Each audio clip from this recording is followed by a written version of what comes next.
All right. So, although we don't have many people with us right now, we have a lot of questions sent via email and comments and in personal sessions. So, let's get started with the Q&A.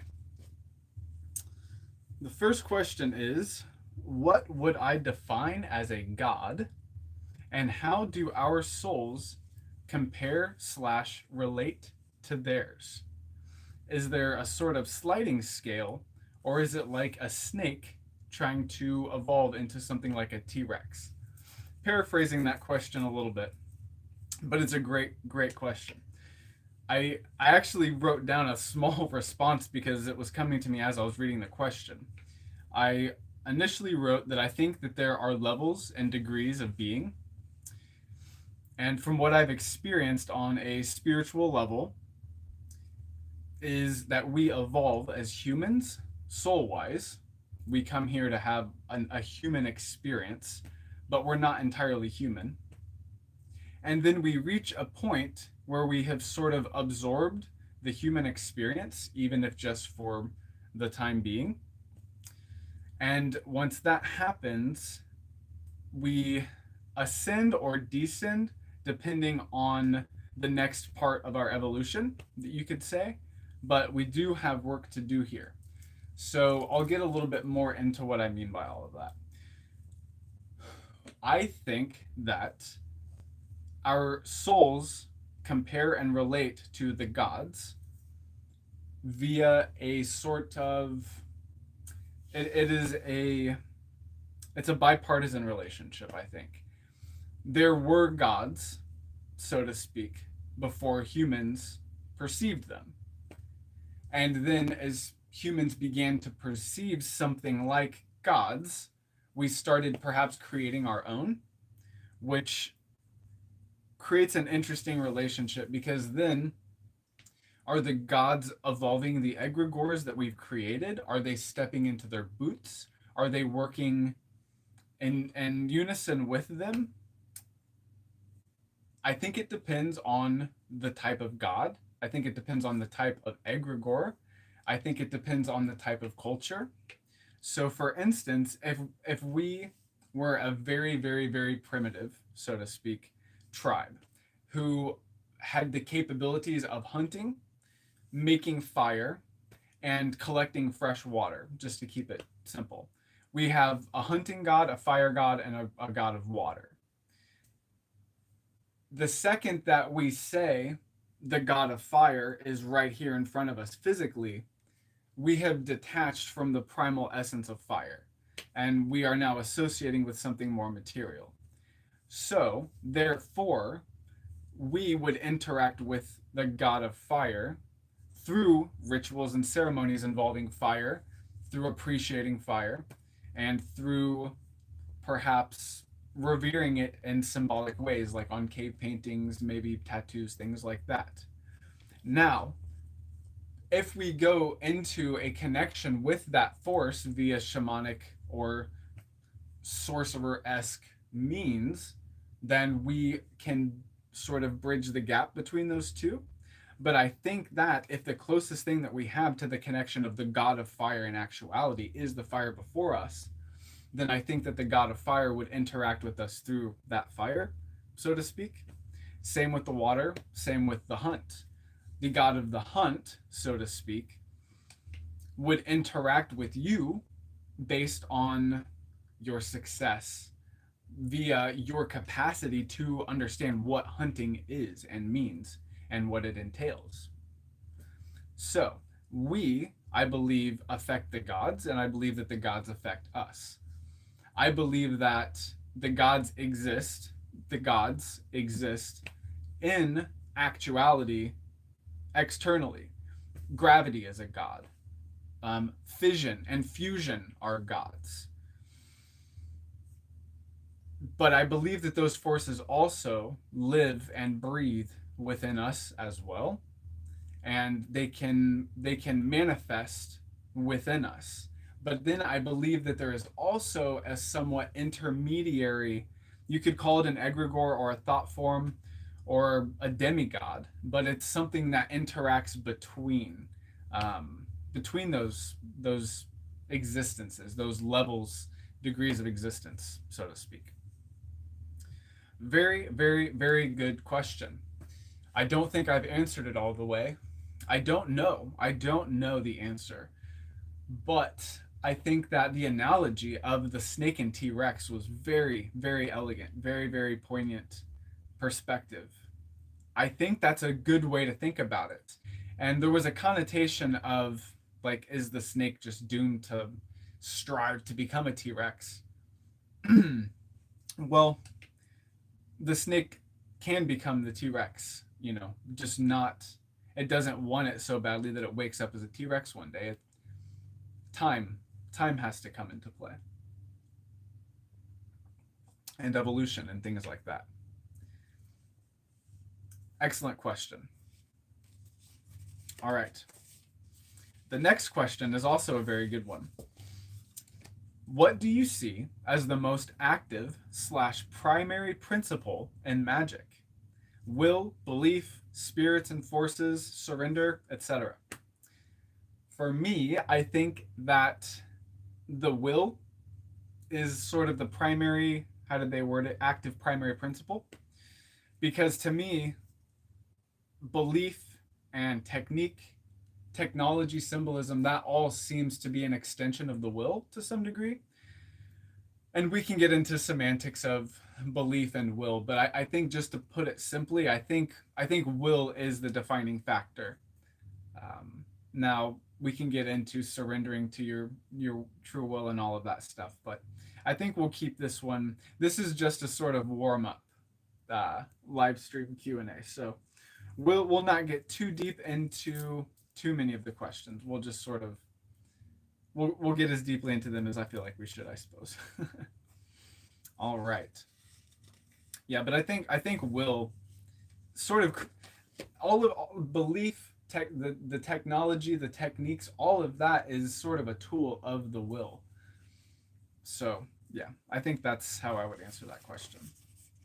Okay, more rituals and meditations, please. Okay.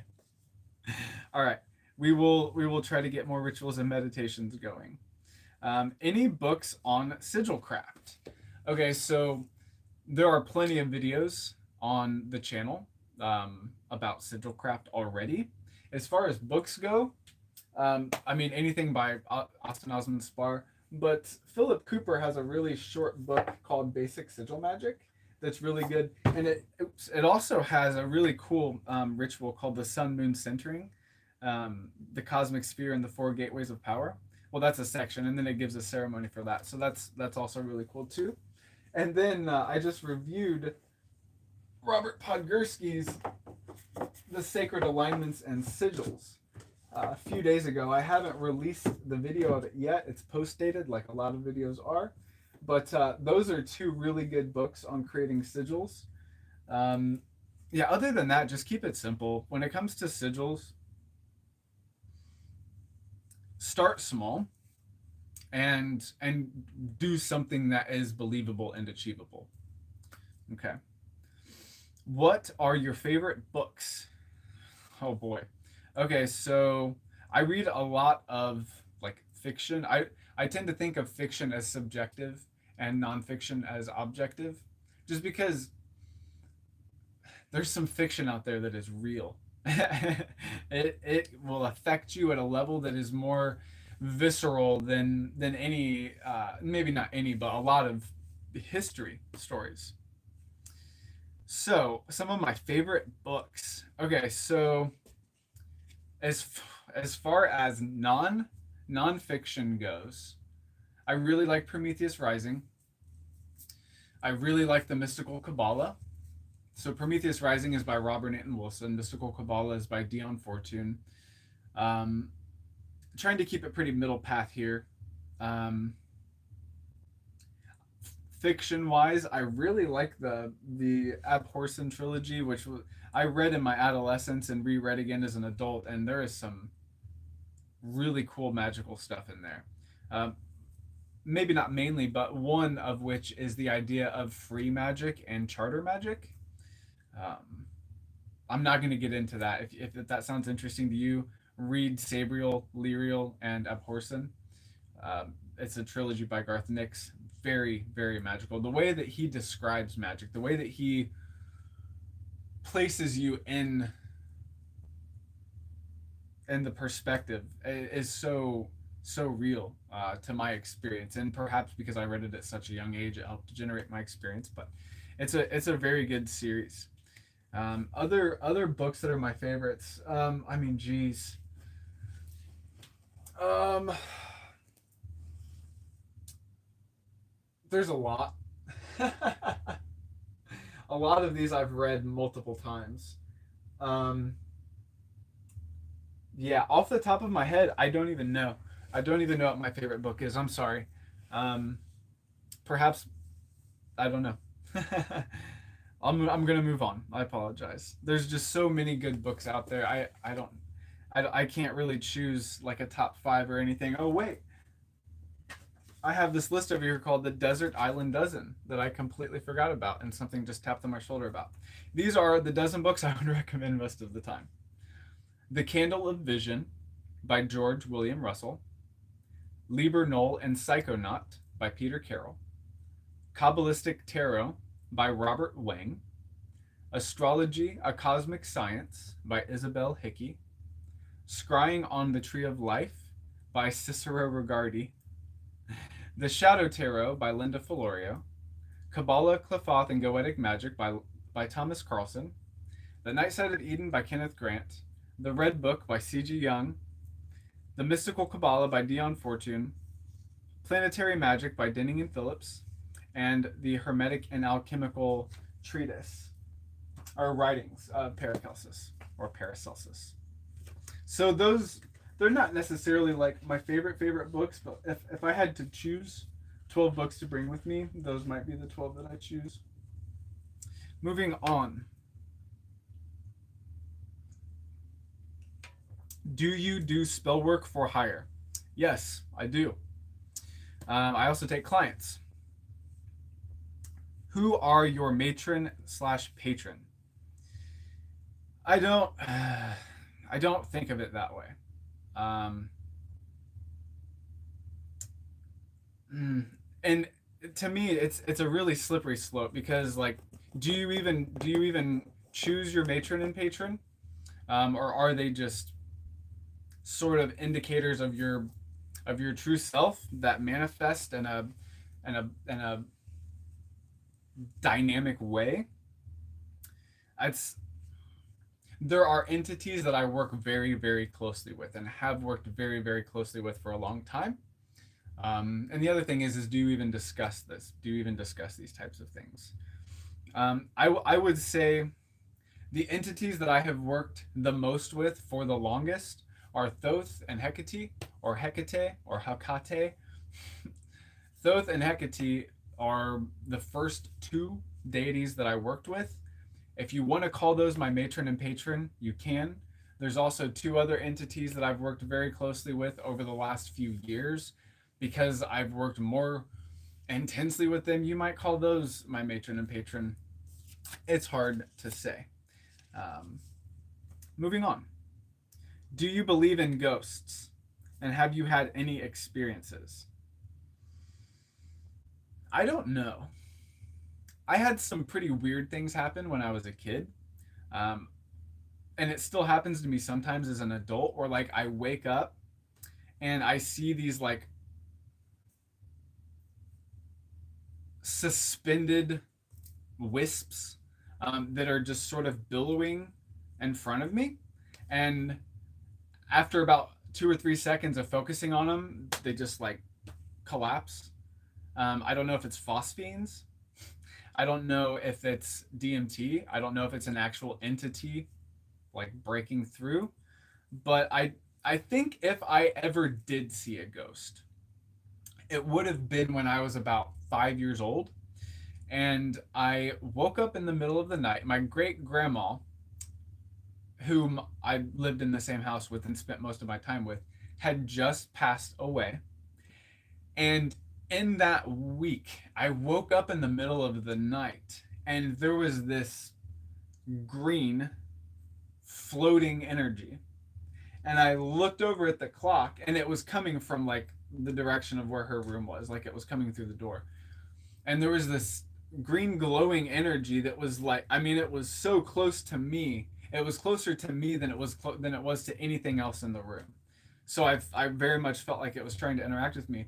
And I looked at the clock, at the alarm clock, to like see like what time it was or whatever, and the time switched 2 minutes instantly. Like it went like 11, 11, 11, 12, 11, 13.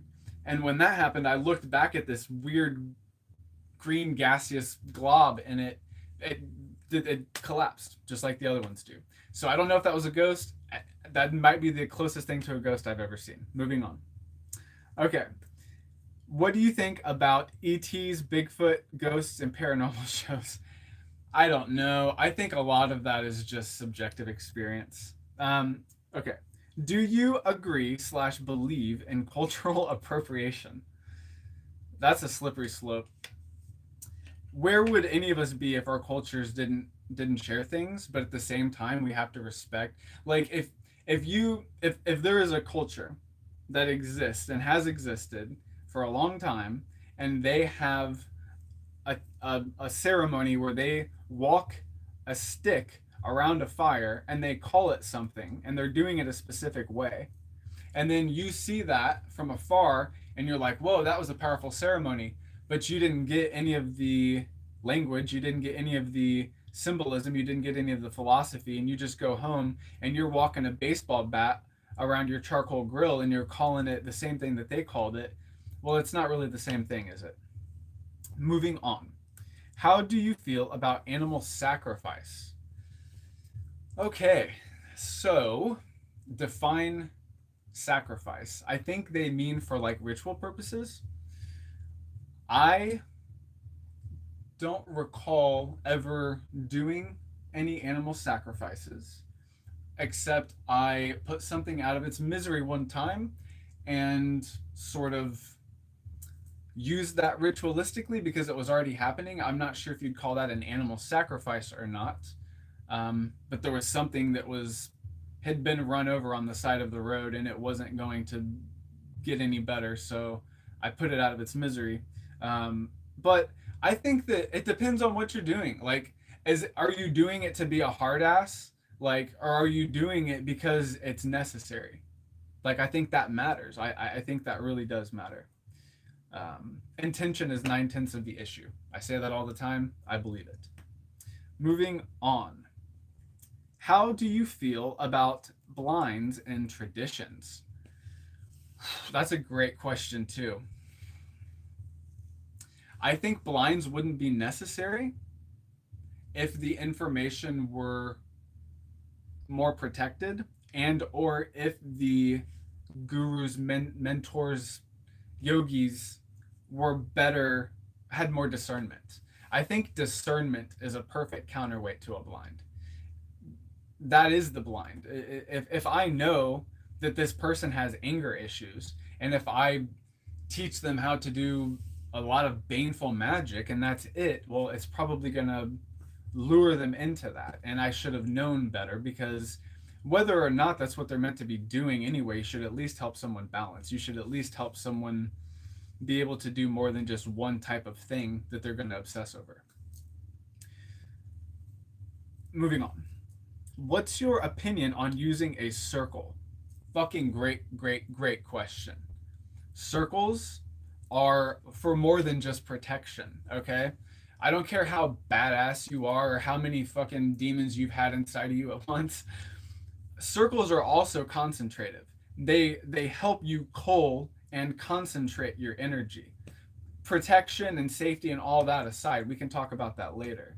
Circles are very concentrative and cyclical. So, like, have you ever been in a pool with a bunch of people and you all go around in a circle? Like, it's a little bit hard at first, but then it picks up, and then the next thing you know, you don't even have to do anything. You can just float in this vortex.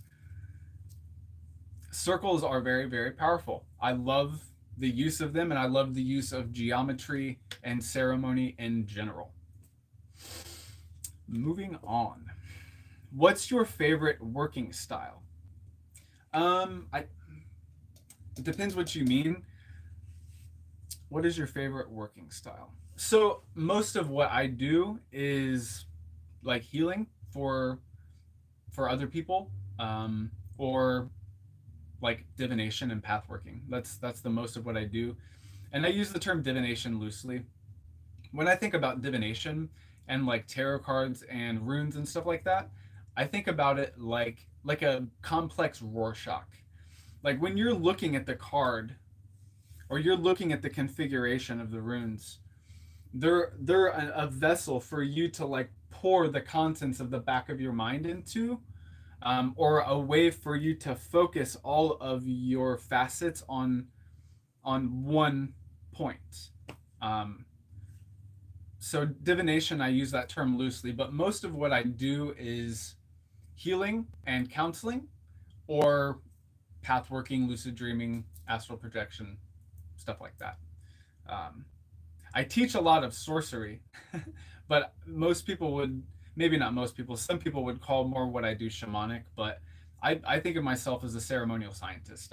I do what I have to do to get what needs to be done. Moving on. Do you use magical implements still? Semantics. We're in a swamp of semantics tonight. Yes and no. So depending on what I'm doing, I might use like an oil, or I might use like a certain color candle, or I might use like a tarot card as a focus. But as far as like donning the robe and like the elemental weapons, I did that for long enough that I don't really feel the need to anymore. If I'm doing like a really strong banishing, like I'll grab my athame or my dagger or whatever, or if I'm like really trying to focus on something, like I might like place my wand on my lap or something like that. But very rarely am I like tracing sigils in the air with some weapon of some kind. It's a lot of my work these days is very internal. Great question. All right, I don't think we have any questions coming from the chat yet, so I'll keep reading the ones that were sent in. Opinions on chastity and transmutation. That is not something we've talked about on the channel. Good question. How far into this do I want to go? Well, first there is the semantics of chastity.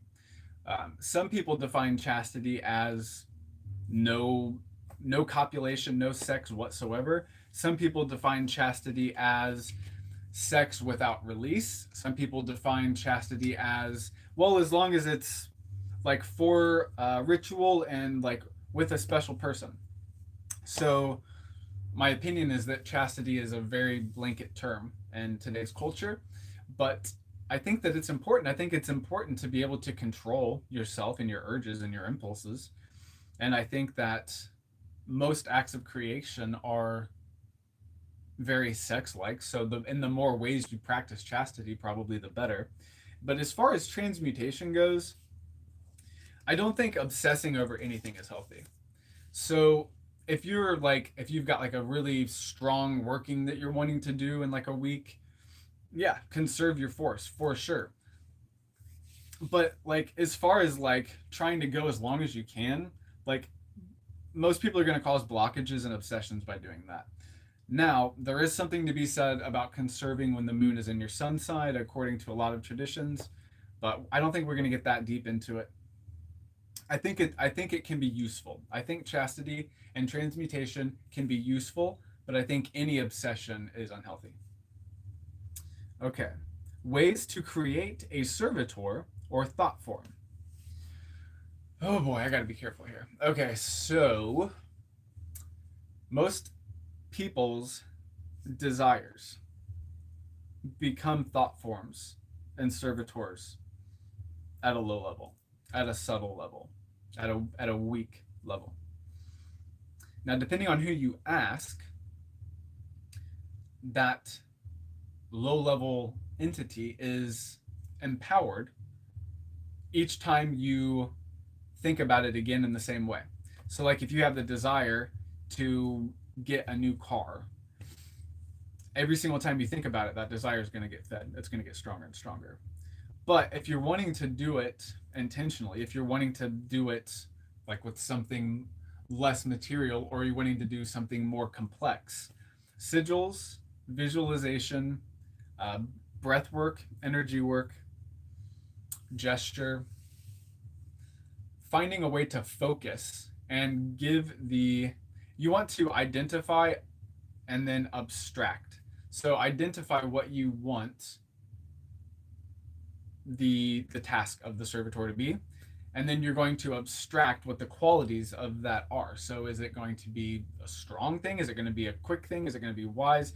You want to abstract, like if you made a servitor for protection, for instance, you would abstract what the word protective means. Like you would extract protective qualities out of this thing so that you can objectify it and create something to channel and pump your etheric and astral and mental force into, and give it a physical vessel to anchor to, so to speak.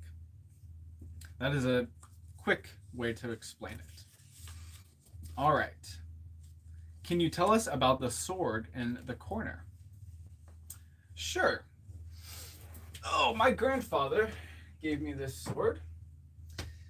It is a rapier of sorts, I suppose. And it is very, very old. I'm told that it was used in ceremony about 70 or 80 years ago. I don't know much about it other than that. Other than I tried to clean some of the rust and patina off of it because it's an heirloom. It's not something I'm going to sell. And it really wasn't working. But I'm told before it rusted and patinaed that it had a gold leaf, not a gold leaf. It had leaves of gold, like, I don't know. It's not really an anneal. Like I forget what that's called. Inlaid. Gold leaves were inlaid into the blade, so it was beautiful. Okay. Why do you use a starfish as a pentacle? I did that in a few rituals just to prove that you can use anything that represents the physical plane or a portal to you. To me, a starfish is a perfect representation of a cliffothic pinnacle. And especially this one. This thing has like teeth and stuff. This thing is gnarly looking. So yeah, absolutely, I've used this as a pentacle before, and it worked just fine. Moving on. What's in the jar over there? There is like 3 or 4 jars in this room. I'm going to assume you're talking about that one over there. That's an ongoing working, so we're not going to talk about that. All right. Ways to connect with the shadow.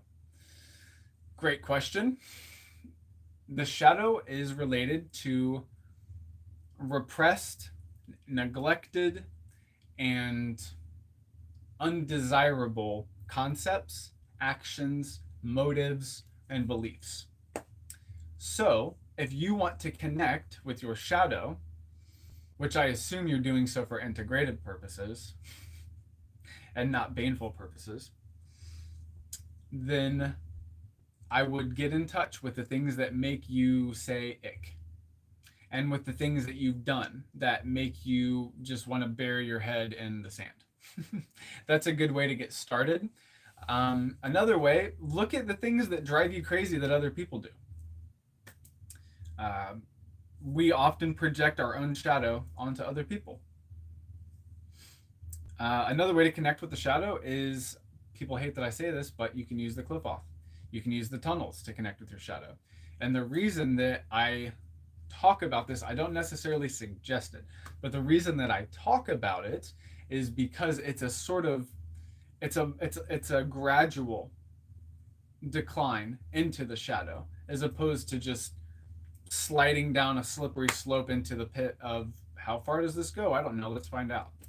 So by using the ladder, so to speak, and going down, we can do it in a gradual and intentional way.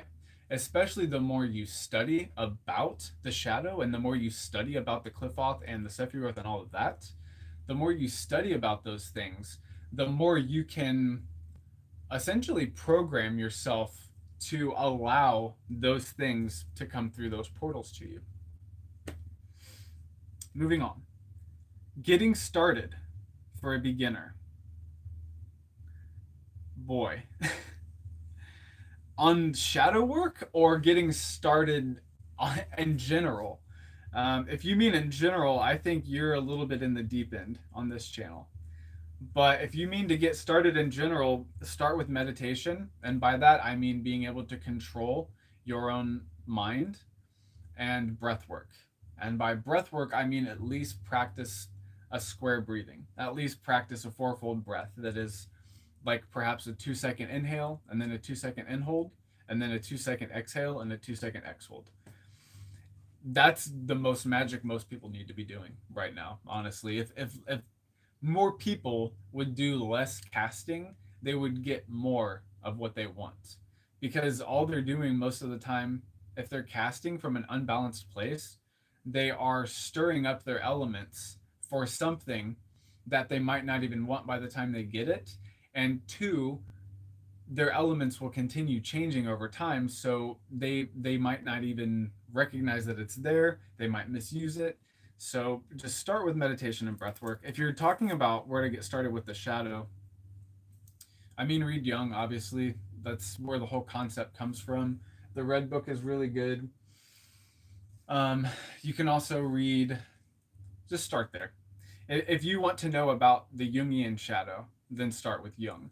If you want to know about the societal shadow, if you want to know about humanitarian about humanity's shadow, then look at history and all of the shit that we've allowed ourselves to get into, and look at why we did it. It was often for a seemingly good reason. Okay, do you have an original tip for trance? I've given many. What do you mean original? I've given many. Here's one I don't hear a lot: using reversed audio.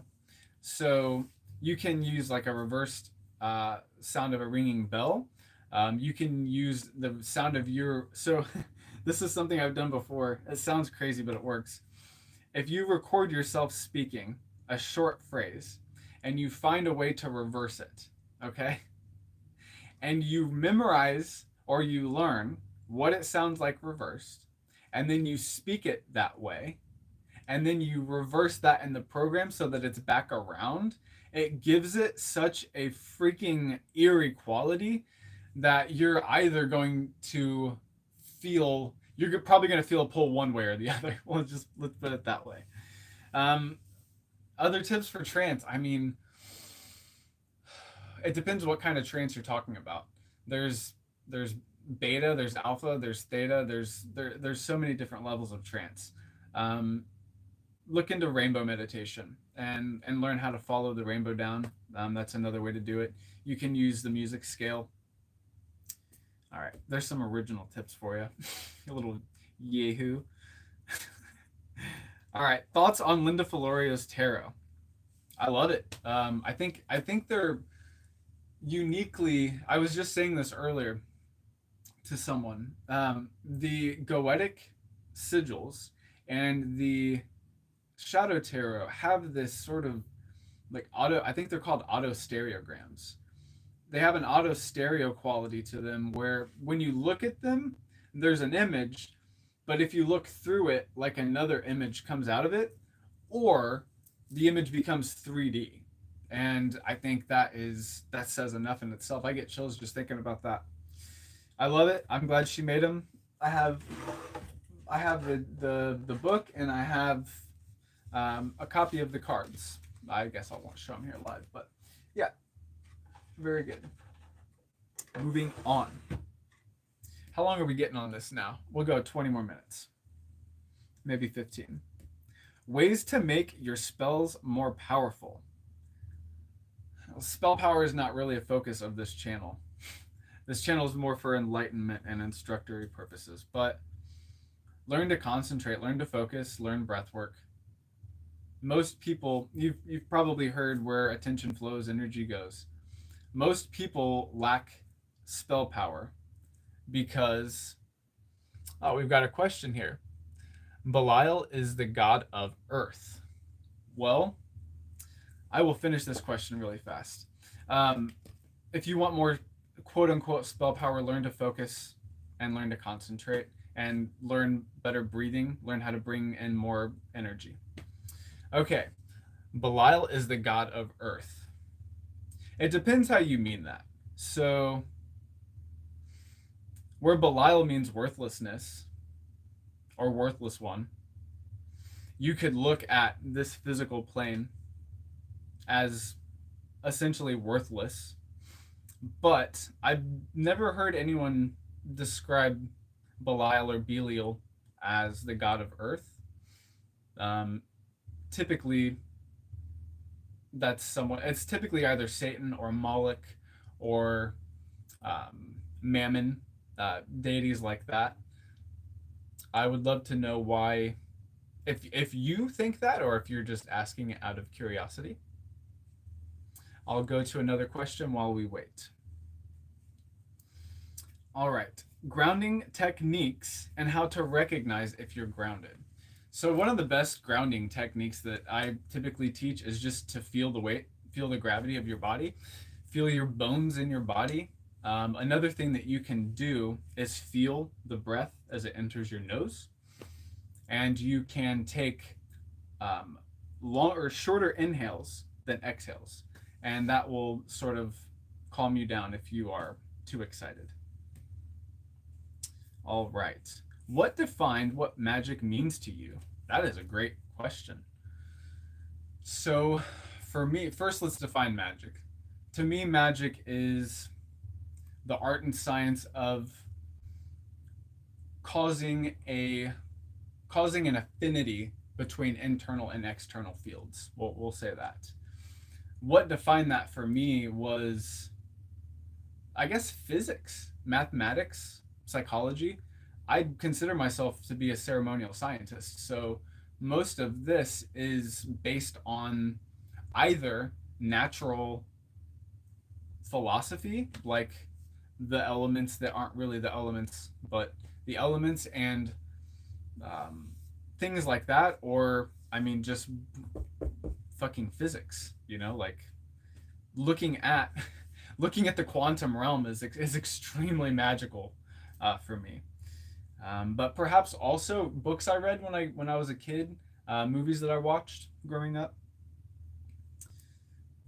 All right, how do I know if I should do a spell or not? Again, I mean, we could talk about spells and stuff, I guess, a little bit, but that's not really the focus of this channel. So divination, coincidence, serendipities. So like, if you are like really thinking hard about doing a spell and like then a really loud bang happens or something, and that scares you, maybe that's a sign. I don't know how in touch with your intuition you are. Typically, I'll do a divination.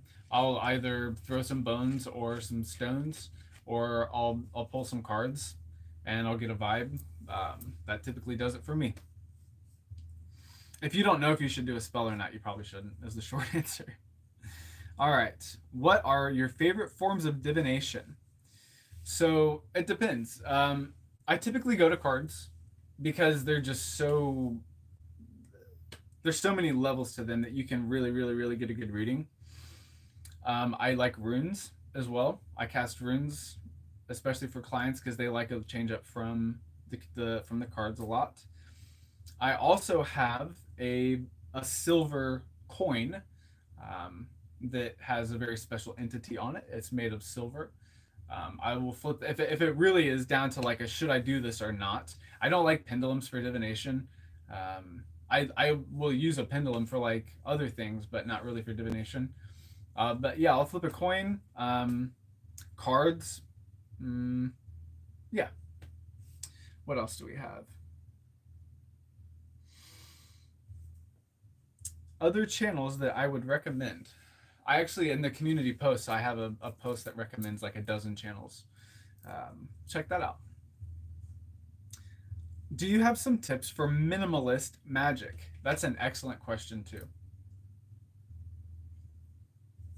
So just being able to make sigils is very, very simplistic, but you can even get more like simple than that. Like you can go outside and like get a dried piece of grass and like use it as incense.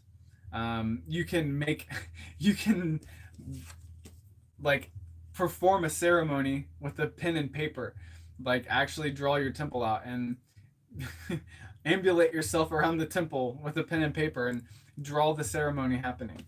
um, yeah, you can use your pen as a wand. Like magic doesn't have to be complicated or super convoluted. Magic is essentially just you attuning to the external or influencing the external to attune to you most of the time. And however you get that to happen, that's up to you. It's different for everybody. All right. We have about 15 more minutes, so let's do one more of these cards. We might have time. Probably won't have enough time. Do you have any lucid dreaming techniques? Yeah.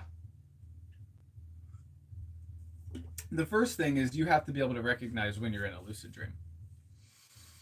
And to do that, you need to be very cognizant and aware during the day. You need to perhaps, so one thing that I do is this is my check right here. If my hands go through, then I'm obviously not awake. Some people will touch their nose. Some people will try to push their finger through their hand. But one thing that has been suggested before by many people is to find a boundary that you cross a lot. So like a doorway. And so because getting into the dream world is much like crossing a threshold, every time you cross that specific threshold, do your check, whatever it is. That's one tip for lucid dreaming. Another tip is to find a mantra that is complex enough that it makes you stay conscious, but you can memorize it and you don't have to necessarily like look at a piece of paper or something. The intelligence of Lebanon. I'm not going to say the phrase on a live stream because who knows who's here, but using a mantra to keep you focused while you're asleep and to open up a visualization of some kind that you can walk into a prairie or a staircase or a ladder works very well for a lot of people. You can exhale out of your nose and imagine that you're climbing out of your breath. I've got videos on the channel for lucid dreaming if you're interested. All right, any more chat questions? Okay. That message was redacted. So we'll move on to submitted questions. What do I mean by my bag of tricks? All right. So I take a lot of notes. And because of that, I ended up with a bag of like, I don't know, hundreds of notes. And I guess I don't know where the term bag of tricks came from, but this is what I'm referring to when I talk about it. All right. What is that symbol on the door? It is a symbol that I made because we're on a live stream. I'm not going to pull it off right now, but it's a symbol that I made that attracts, you could say chaos, but it's not a chaos that is wild. It's more potential. It attracts potential and also allows you to transmute it. So what is involved in this symbol is essentially an eye, magnets, pitchforks, and fire.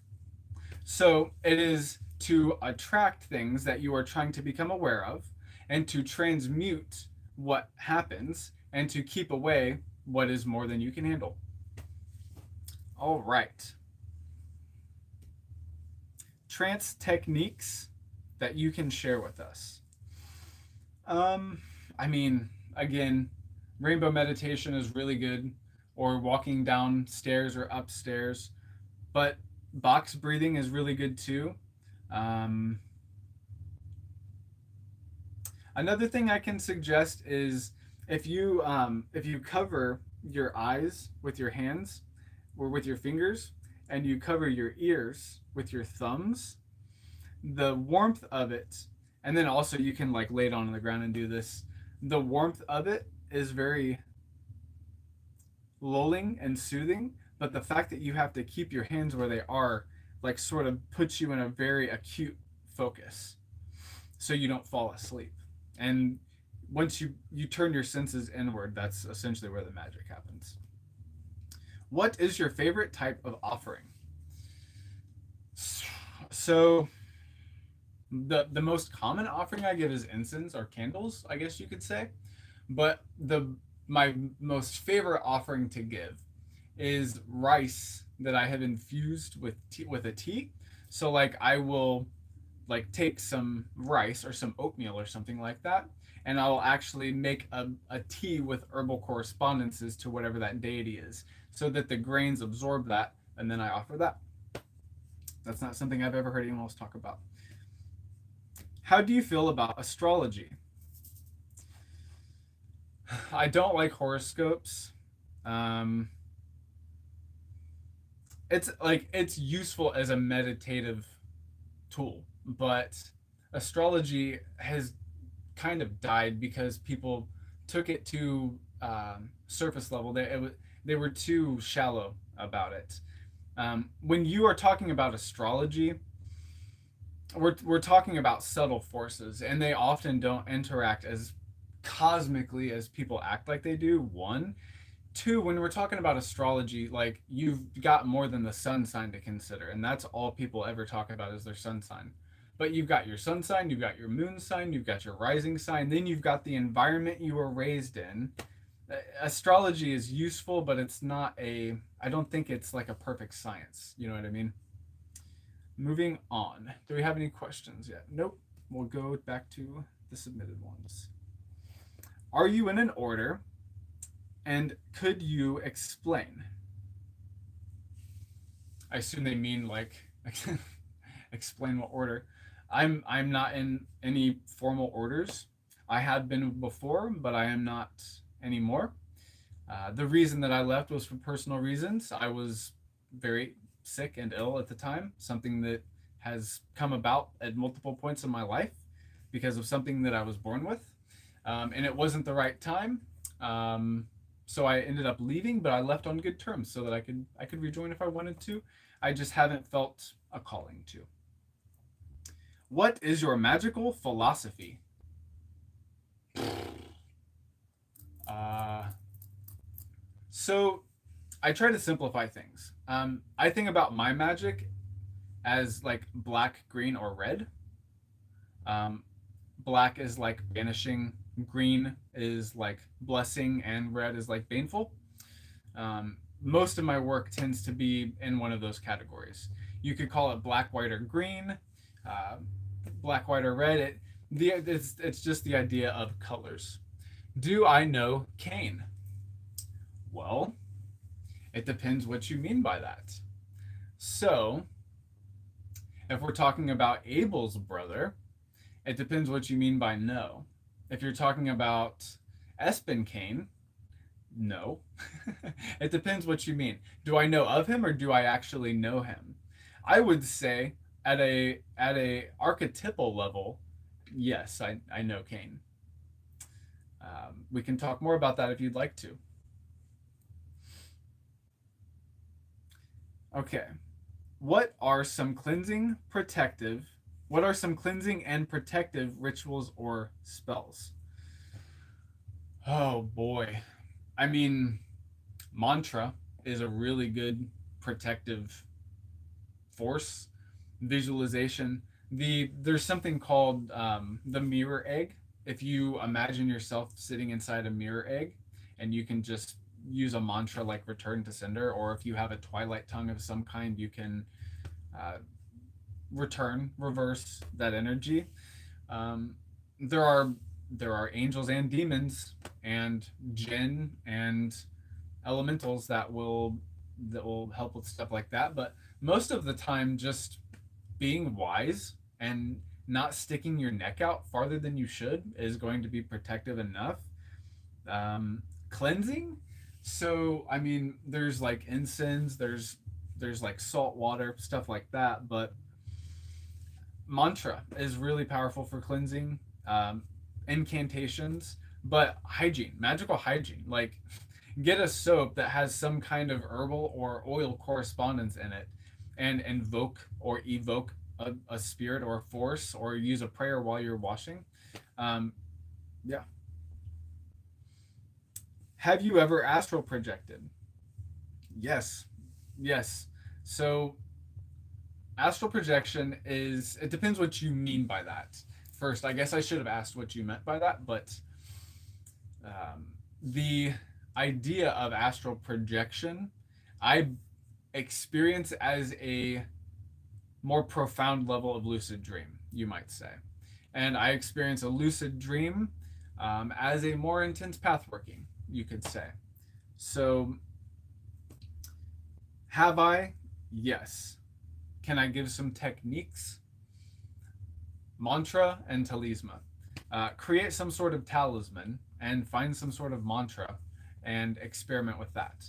I have found great success using the reversed sound of a bell while internally reciting a mantra that has 5 phrases or 5 words while doing a fourfold breath so that it creates a polyrhythm.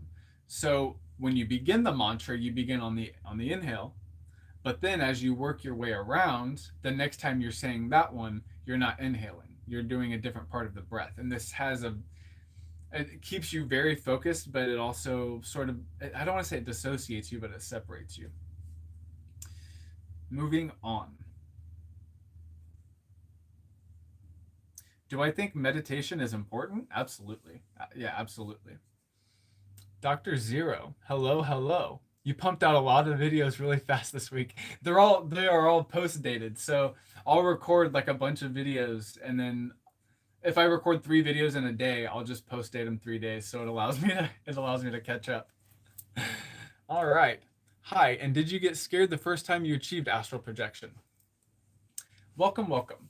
So the first time I ever astral projected, yeah, it knocked me right back into my body. I don't know if you guys have ever hit like a metal telephone pole or light pole or like a metal cord. It makes like a weird cord sound. I wasn't even trying to astral project the first time I did, and I think that's part of the reason why I got scared or I got knocked back into my body, because I was sitting there and all of a sudden, like, I felt like I was trembling and I started hearing these really weird sounds, and so naturally that knocked me back in. The second time, or another time, that I don't know if it was exactly the second time, but another time I was more ready for it, but I was having a human experience witnessing it, so that caused me to go back into my body. I think most people, if they are scared of astral projection, or if they're not sure like what to do when they get there, path working is a really, really good tool to train yourself, to not just rely on your instincts and impulses. You can train yourself to sort of sit in the moment and take control of what's happening. So I definitely recommend path working and meditation. Um, Astral projection can become a very integral part of your practice. I have found that if you're going to do a ceremony, like in physicality, it's like mailing a letter to like the post office, and then they're going to send it to like the business, and the business is going to give you what you wanted. But an astral projection, if you perform a ceremony there, it's like handing the envelope straight to the engineer at the company. Like, he's going to make you the thing, and you're going to get exactly it. It's just such an exponentiating experience that I highly recommend it, but I recommend doing it in a controlled and patient manner. For instance, if I take 15 to 20 minutes really working myself down into a trance, I can stay projected much longer because I've spent more time preparing the vessel.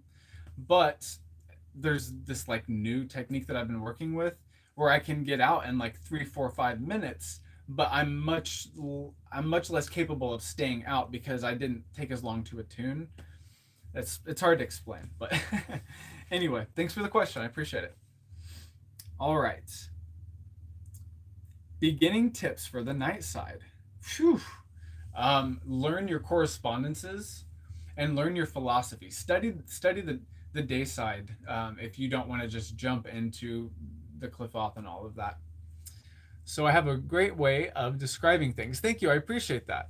I've had a couple of lucid dreams and they blew my mind in a good way. Yeah. Yeah. What kind of lucid dream? Is there anything that you can share? Just like, is there was it a certain concept that blew your mind, or was it just the experience that, like, whoa, people talk about this, but it's actually real? That's how it was for me. The first time I ever lucid dreamed, I couldn't believe that it was actually real. I just thought it was like something that people talked about, like having too much acid in their pocket and walking through sprinklers or something.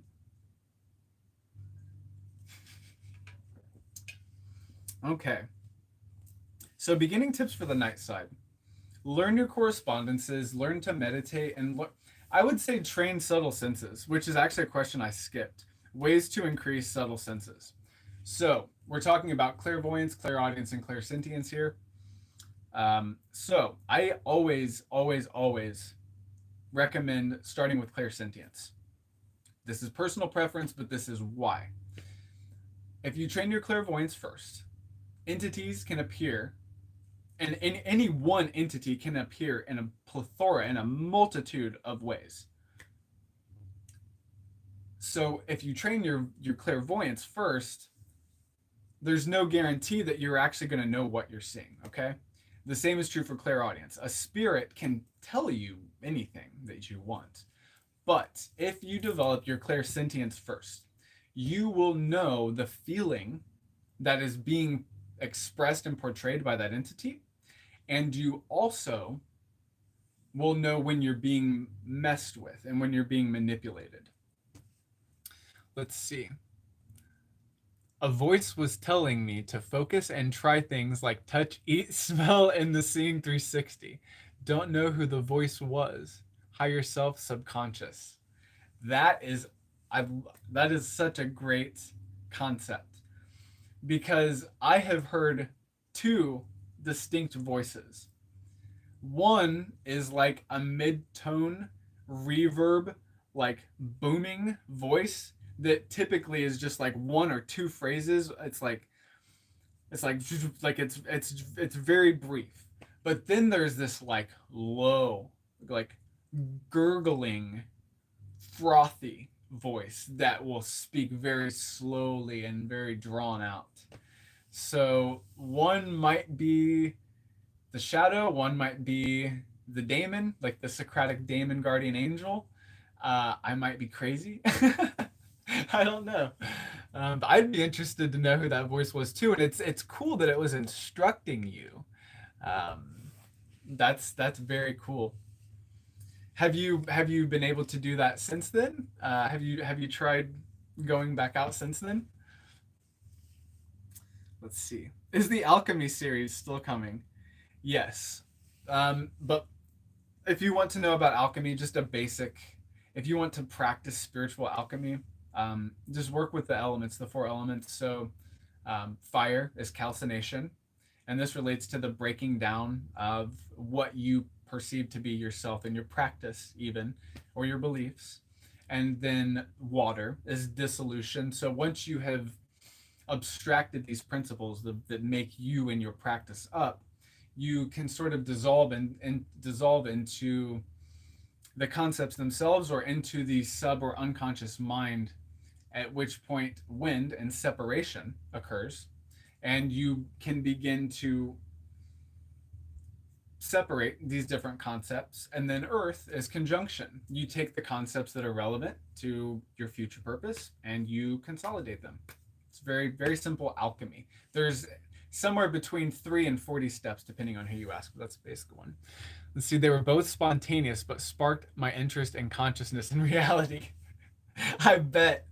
I bet. Thanks for sharing that. That's awesome. All right. Do you make a living off of magic? And how how do I uh you could say I make a living off of it, but I do what I do consultations and counseling. That's most of how I make a living. Sometimes my clients will have me do a working for them or teach them how to read a tarot deck or how to cast runes or something like that. But most of what I make a living off of is counseling and consultations. It's not, carving candles and things like that. That is supplementary, but yeah. All right. Well, this was a nice warm up Q&A. Unless we have any other questions, I guess I will just share something that happened with me last night when I was lucid dreaming. I met this, I guess you could call him a jester. And I have been in the DMT realm and I've met things that were jester like, but this was like a straight, like it was one thing and it was like in my face.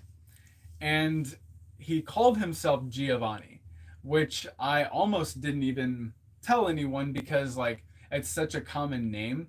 But then I thought about what the name Giovanni means potentially, and it's like, well, Von is to go by, and Geo is Earth. So I sort of realized that he was like, I go by Earth, like I am moving around with Earth. So that was interesting. But I woke up with this poem in my head that I don't know where it came from except from Giovanni the Jester. So I'm going to read this poem for you as a closing, and we'll see if any more questions come in. He said, I'm one half iron, one half rust, one half fire, one half dust, one half lightning, one half snow, one half shadow, one half glow, one half silence, one half sound, one half pointy, one half round, one half talcum, one half rain, one half pleasure, one half pain. I am left when naught remains. So there you go. Take that for whatever it means to you. It ended up being, I counted it out, it's 17 lines. So that has some relation to well, look up the gematria and the tarot cards and all that stuff if you want to. But thank you everyone who's here and watching and asking questions. I hope you all have a great rest of the evening. I'll be doing this again tomorrow about this time or an hour from now. And I've got a lot more questions that submitted for this. So that's it. Thanks again, everyone. Take care. I hope there's no more questions coming in, but yeah, have a good night and be safe. Thanks. While I try to figure out how to turn this thing off.